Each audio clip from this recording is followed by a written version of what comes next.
Patong-patong na reklamong sinampa ng DPWH sa ilang dati at kasalukuyan tong empleyado at mga contractor na dinadawit sa manumalyo-manong flood control projects. Nangunguna sa balita si Gerard de la Peña.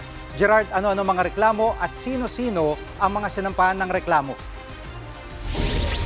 Jiggy, graft, malversation through falsification of public documents at paglabag sa Government Procurement Act ang reklamong isinampa laban sa 20 dati at kasalukuyang empleyado ng Department of Public Works and Highways. Mismo si Public Works Secretary Vince Dizon ang nagpunta sa Office of the Ombudsman para isampa ang mga reklamong ito.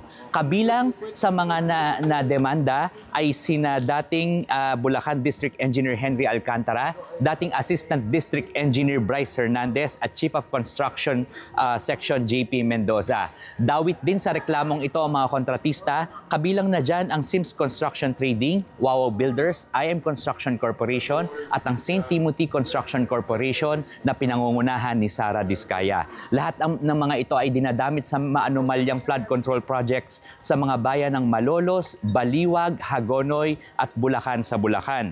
Ito ang unang pagkakataon na may nademanda ang pamahalaan magmula ng pumutok ang flood control scandal. Non-bailable ang mga reklamong ito at ang ombudsman ang makakaalam kung may sapat nga bang basehan para iakyat ang mga kasong ito sa Sandigan Bayan. Tayo po ay kumonsulta sa mga legal luminaries. No? Hindi ko na sasabihin kung sino.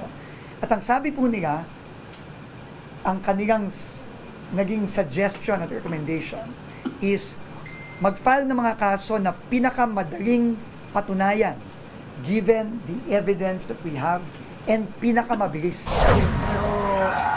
Jiggy, ipagpapaubaya na raw ng DPWH doon sa independent body na binubuo ng Malacanang ang pagsasampa ng reklamo doon sa iba pang mga personalidad, kabilang na ang mga politikong posibleng dawit dito sa flood control scandal.